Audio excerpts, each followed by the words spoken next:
महिलांना समान संधी समान हक्क देणारे महात्मा बसवेश्वर हेच महिला आरक्षणाचे प्रेरणास्त्रोत. आमदार मोनिकाताई राजळे. पाथर्डी शहरातील प्रमुख मार्गाला महात्मा बसवेश्वर मार्ग नामकरण संपन्न. 12व्या शतकात म्हणजेच अशा कालखंडात की ज्यावेळी स्त्रीला चूल आणि मूल या संकल्पनेच्या बाहेर जाऊ दिले जात नव्हते, अशा कालखंडात महात्मा बसवेश्वर महाराजांनी स्त्रियांना धार्मिक कार्यासह राज्यकारभारात आरक्षण दिले. काल संसदेमध्ये नारी शक्ती बिल संमत होऊ दिले गेले नाही. वस्तुतः हे बिल संमत झाले असते तर महात्मा बसवेश्वरांना हीच खरी मानवंदना ठरली असती, असे प्रतिपादन आमदार मोनिका राजळे यांनी केले. थोर समाजसेवक राष्ट्रसंत महात्मा बसवेश्वर जयंतीनिमित्ताने पाथर्डी नगर परिषदेच्या वतीने शहरातील प्रमुख मार्ग असलेल्या कै वसंतराव नाईक पुतळा ते उपजिल्हा रुग्णालय या मार्गाला महात्मा बसवेश्वर मार्ग असे नामकरण करतानाच संबंधित मार्ग फलकाचे उद्घाटन आमदार मोनिकाताई राजळे, नगराध्यक्ष अभय आव्हाड, उपनगराध्यक्ष मंगलाताई कोकाटे यांच्या हस्ते करण्यात आले. त्यानंतर नगर परिषद कार्यालय, नगर परिषद प्रशासनाच्या वतीने महात्मा बसवेश्वर यांना मानवंदना देण्यात आली.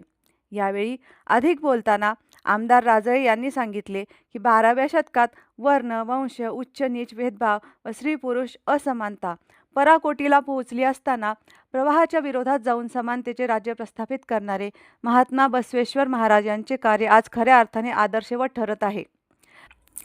लिंगायत संघर्ष समितीचे जिल्हाध्यक्ष संतोष जिरेसाळ यांनी प्रास्ताविकात महात्मा बसवेश्वर महाराजांचे कार्य विशद करून सांगितले व वीरशैव लिंगायत समाजाच्या मागणीस मान देत नगर परिषदेच्या वतीने शहरातील या महत्त्वाच्या मार्गाला महात्मा बसवेश्वर यांचे नाव दिले.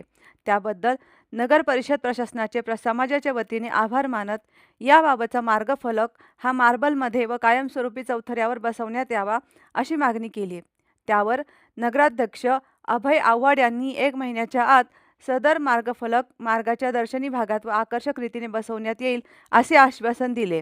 या प्रसंगी ज्येष्ठ नगरसेवक नंदकुमार शेळके, नगरसेवक सर्वश्री सुभाषराव बोरुडे, अमोल भैया गर्जे, ॲडव्होकेट प्रतीक खेडकर, बंडू बोरुडे, प्रतीक नागरे, जगदीश मुने, संजय देशमुख, मनीषाताई उदमले, संदीप पवार, आजीनाथ मोरे यांच्यासह खरेदी विक्री संघाचे संचालक पुरुषोत्तम इजारे, लिंगायत संघर्ष समितीच्या महिला प्रमुख सौ रेणुका फुलशेटे, अभिजित गुजर, दयानंद जिरेसाळ, संजय पैठणकर, दत्तात्रय टेंभुरकर, गजानन तारापुरे, सचिन फुटाणे, प्रथमेश नाकील, संतोष बुरसे, चंदनकर सर, जगदीश नरे, सचिन साखरे, संतोष मेगुंडे, संजय होनमुने, शुभम इजारे, तन्मय फुटाणे, समाजसेवक हुमायून भाई आतार आदींसह समाज बांधव उपस्थित होते.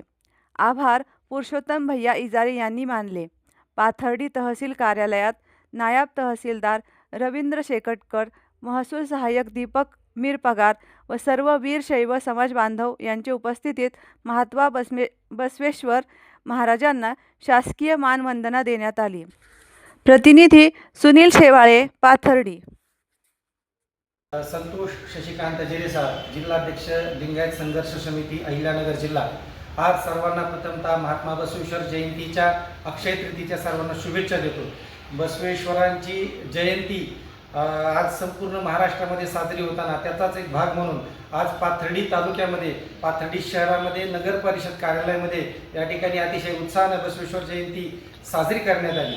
त्याचबरोबर पाथर्डी शहरातील अतिशय महत्त्वाचा मार्ग असलेला कैलासवासी वसंतराव नाईक पुतळा ते उपजिल्हा रुग्णालय या मार्गाला महात्मा बसवेश्वर मार्ग असा नुकताच नामकरण समारंभ या तालुक्याच्या आमदार श्रीमती मोनिकाताई राजळे, नगराध्यक्ष श्री अभय आव्हाड, उपनगराध्यक्ष मंगलताई कोकाटे, सर्व नगरसेवक यांच्या उपस्थितीमध्ये करण्यात आला. अतिशय उत्साहाचं असं या ठिकाणी वातावरण असताना बसवेश्वरांचं कार्याचा या ठिकाणी जयघोष करण्यात आला. 12व्या शतकामध्ये उच्च नीच निर्मूलन, स्त्री पुरुष समानता, भेदभाव निर्मूलन त्यांनी केलं. अशा बसवेश्वर महाराजांचं नाव या चौकातून जाणाऱ्या महत्त्वाच्या मार्गाला नगर परिषदेने देऊन खऱ्या अर्थाने त्या महामार्गाचा गौरव केला असं या ठिकाणी वाटतंय. मी नगर परिषद प्रशासनाचे, आमदारांचे व सर्वांचे या ठिकाणी पाथर्डी तालुका लिंगायत संघर्ष समिती व समाजाच्या वतीने आभार मानतो. धन्यवाद.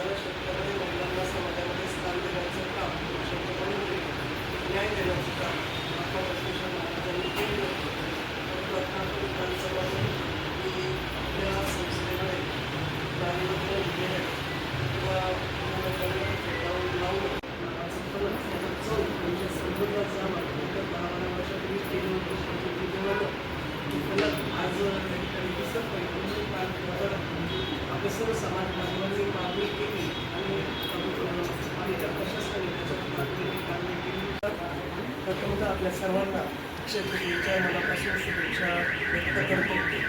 खरं तर अनेक वर्षापासून एक परंपरा किंवा रूढ आहे की अक्षय तृतीयेच्या सुमुहूर्तावर जो आपला 3:30 मुहूर्त आपण अक्षय तृतीयेला बघितलं जातं, या सुमुहूर्तावर अनेक ठिकाणी बालविवाह केले जातात. मी पाथर्डी शिरगाव तालुक्याचे लोकप्रतिनिधी सर्व जनतेला या ठिकाणी विनम्र असं आव्हान करते.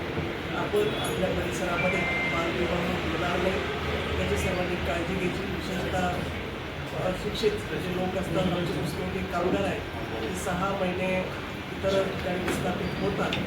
एक कुटुंबामध्ये त्यांच्या मुलाबाळांच्या बघायला जबाबदारी कोणी नसतं. अशा वेळी जबाबदारी या ठिकाणी येत असताना बालविवाहाला या ठिकाणी केले जातात. दुर्दैवानं जो आपला कायदा आहे तो सांगतो की बालविवाह 18 वर्षाच्या वरतीच विवाह झाले पाहिजे. परंतु अजूनही ग्रामीण भागामध्ये जनजागृती करणं गरजेचं आहे. अशा कुठल्याही प्रकारचे कायद्याच्या चौकटीत राहून आपण या सर्व नियमांचं पालन केलं पाहिजे.